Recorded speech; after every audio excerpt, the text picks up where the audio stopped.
Hello everyone, आप सभी का मेरे चैनल एसआरपी इंग्लिश में बहुत बहुत स्वागत है। इस वीडियो में मैं आपको बताने वाली हूँ characters of animal farm. Animal farm novel में कौन से कैरेक्टर्स है, चलिए देखते हैं। तो ये जो एनिमल फार्म नोवेल है, इसके नोवेलिस्ट है George Orwell. So let's start characters of animal farm.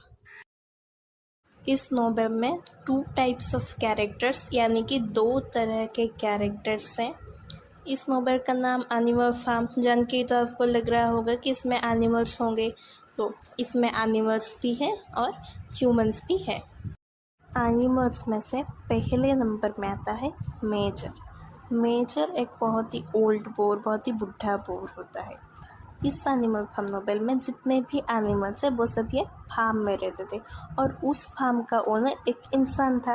ये मेजर सब एनिमल को इंस्पायर करता था रिबेलियन के लिए, यानी कि प्रेरित करता था विद्रोह करने के लिए। किसके खिलाफ? उस इंसान के खिलाफ। तो रिबेलियन यानी कि विद्रोह करने के लिए सभी एनिमल्स के अंदर एकता होना ज़रूरी है। इसीलिए मेजर ने क्या किया था, सभी एनिमल्स के अंदर एकता यानी कि यूनिटी लाने के लिए एक संघ का कंपोज किया था जिसका नाम है बीस्ट ऑफ इंग्लैंड। और मेजर के जो आइडल्स थे उसको उसके डेथ के बाद सभी एनिमल्स ने एनिमलिज्म के नाम से फॉलो किया। मेजर के बाद आता है नेपोलियन। नेपोलियन एक पिग होता है और नेपोलियन रिवेलियन को लीड करता है। किस रिवेलियन को? मेजर ने सभी एनिमल्स को इंस्पायर किया था इंसानों के खिलाफ रिवेलियन करने के लिए, तो उस रिवेलियन को लीड करता है नेपोलियन, यानी कि उस विद्रोह का नेता था नेपोलियन। रिबेलियन के सक्सेस के बाद, यानी कि विद्रोह जो था इंसानों के खिलाफ, उसमें सक्सेस पाने के बाद, उसमें जीत जाने के बाद नेपोलियन पूरे फार्म को, सभी एनिमल्स जिस फार्म में रहते थे उस पूरे फार्म को अपने कब्जे में ले लेता है। नेपोलियन के बाद आता है स्नोबल। स्नोबल भी एक पिग होता है। नेपोलियन जैसे रिवेलियन का लीडर था, विद्रोह का एक नेता था, वैसे ही स्नोबल भी नेपोलियन के साथ मिलके रिवेलियन को लीड करता है। मतलब ये दोनों, नेपोलियन एंड स्नोबल, दोनों ही रिबेलियन के लीडर्स थे। बाद में स्नोबल नेपोलियन को चैलेंज करता है। नेपोलियन पूरा कब्जे में ले लिया था फार्म को रिबेलियन के सक्सेस के बाद, इसीलिए स्नोबल नेपोलियन को चैलेंज करता है, उसके कुछ रूल्स को चैलेंज करता है। इसीलिए नेपोलियन क्या करता है, स्नोबल को फार्म से एक्सपेल मतलब बाहर निकल देता है। स्नोबल के बाद आता है बॉक्सर। बॉक्सर एक कार्ट हॉर्स होता है। कार्ट हॉर्स मतलब घोड़ा गाड़ी में गाड़ी को खींचने के लिए जो घोड़े होते हैं उनको बोलते हैं कार्ट हॉर्स। तो बॉक्सर एक कार्ट हॉर्स है और बॉक्सर बहुत ही लॉयल एंड डेडिकेटेड हॉर्स भी था। बॉक्सर के पास इनक्रेडिबल स्ट्रेंथ था। इनक्रेडिबल मतलब अमेजिंग। बॉक्सर के पास अमेजिंग स्ट्रेंथ था। बॉक्सर के बाद आता है मूली। मूली एक मेयर थी। मेयर मतलब फीमेल हॉर्स। मूली एक फीमेल हॉर्स थी। ये सभी एनिमल्स जिस फार्म में रहते थे उस फार्म का ओनर एक इंसान था, मैं पहले भी बोल चुकी थी। तो उस इंसान का नाम था मिस्टर जॉन्स। मतलब ये जो एनिमल्स जिस फार्म में रहते थे उस फार्म ओनर का नाम था मिस्टर जॉन्स। मूली मिस्टर जॉन्स की कार्ट को पुल करती थी, मतलब मिस्टर जॉन्स की कार्ट हर्स थी मूली, और मूली को रिबन एंड शुगर बहुत पसंद है। उसके बाद आता है क्लोवर। क्लोवर एक मेयर थी। मेयर मतलब फीमेल हॉर्स। क्लोवर एक फीमेल हॉर्स थी और वो बहुत gentle and motherly female horse थी। वो हमेशा बॉक्सर को हेल्प करने की कोशिश करती थी।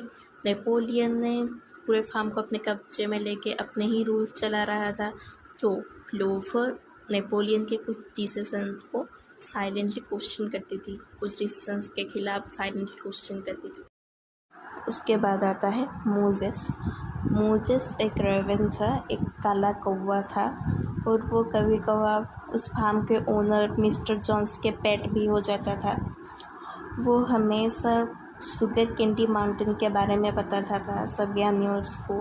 हम इंसान जैसे मरने के बाद जाते हैं ना स्वर्ग में, वैसे ही एनिमल्स मिलने के बाद शुगर कैंडी माउंटेन जाएंगे, ऐसा करके वो हमेशा सबको स्टोरी सुनाता था शुगर कैंडी माउंटेन के बारे में। उसके बाद आता है मूरियल। मूरियल एक वाइट कोट था और वो हाईली इंटेलेक्चुअल था। इंटेलेक्चुअल हम बोलते हैं जैसे बौद्धिक व्यक्तित्व। तो मूरियल हाईली इंटेलेक्चुअल था। फार्म को चलाने के लिए मेजर के रूल्स को फॉलो करके 7 कमांड्स बनाए गए थे। तो उस कमांड्स को मूरियल क्लोवर को पढ़ के सुनाता था। उसके बाद आता है बेंजामिन। बेंजामिन एक ओल्ड डंकी, बुढ़ा गधा होता है। वो अंदर से इंटेलिजेंट था पर वो हमेशा साइलेंट रहता था। मैंने पहले बताया था कि मेजर ने सभी एनिमल्स को इंस्पायर किया था रिवेलियन करने के लिए, इंसानों के खिलाफ विद्रोह करने के लिए, लेकिन मेजर के इंस्पिरेशन का कोई भी प्रभाव बेंजामिन के ऊपर नहीं था और वो सोचता था कि ज़िंदगी हमेशा अनप्लीजेंट ही रहता है। इस नॉवेल में ब्लूबेल, जेसी एंड पिंचर नाम के 3 डॉग्स हैं। उसमें से ब्लूबेल एंड जेसी के कुछ बच्चे होते हैं, पप्पीज़ होते हैं। उन पप्पीज़ को नेपोलियन लेके एजुकेट करता है और बाद में वही बच्चे नेपोलियन को प्रोटेक्ट करते हैं। जैसे कि पुलिस हमारा प्रोटेक्ट करता है, वैसे ही वो बच्चे नेपोलियन को प्रोटेक्ट करते हैं। सो 2 टाइप्स ऑफ कैरेक्टर्स में से एनिमल कैरेक्टर्स और एनिमल्स ख़त्म हो गया है। अब हम देखेंगे ह्यूमन कैरेक्टर्स और ह्यूमंस के बारे में। ह्यूमंस और ह्यूमन कैरेक्टर्स में से पहले नंबर में आता है मिस्टर जॉन्स। सभी एनिमल्स जिस फार्म में रहते थे उस फार्म का नाम पहले मैनर फार्म था और बाद में उसका नाम एनिमल फार्म हुआ। तो उस मैनर फार्म का ओनर था मिस्टर जॉन्स। मेजर ने सभी एनिमल्स को इंस्पायर किया था रिबेलियन करने के लिए। सभी एनिमल्स ने मिस्टर जॉन्स के खिलाफ रिबेलियन किया था और मिस्टर जॉन्स को फार्म से एक्सपेल कर दिए थे, बाहर निकल दिए थे। इसके बाद आता है mister Pilkington. Mister Pilkington mister Jones की पड़ोसी था। जैसे कि मिस्टर जॉन्स का एक अपना फार्म था जिसमें सभी एनिमल्स रहते थे, जैसे कि मिस्टर जॉन्स का एक मैनर फार्म था, वैसे ही मिस्टर पिल्किंगटन का एक फार्म था जिसका नाम था हॉक्सवुड। और मिस्टर पिल्किंगटन नेपोलियन को अपने कुछ लैंड्स सेल किए थे, बेचे थे। उसके बाद आता है मिस्टर फ्रेडरिक। मिस्टर फ्रेडरिक भी एक फार्म का ओनर था जिस फार्म का नाम था पिंचलैंड। और मिस्टर फ्रेडरिक मिस्टर पिल्किंगटन का एनिमी था और एनिमल फार्म, जिस फार्म में सभी एनिमल्स रहते थे, एनिमल फार्म के ऊपर मिस्टर फ्रेडरिक अटैक भी किया था। उसके बाद आता है मिस्टर व्हिम्पर। मिस्टर व्हिम्पर एक सॉलिकेटर था और नेपोलियन, हॉक्सवुड, पिंचलैंड, इन तीनों के बीच ये इंटरमीडिएरी के रूप में काम करता था।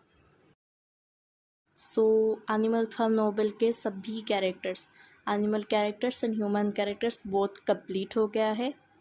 आपको अगर मेरी वीडियो पसंद आए तो मेरी वीडियो को लाइक और मेरे चैनल को सब्सक्राइब करना बिल्कुल मत भूलिएगा। Thank you.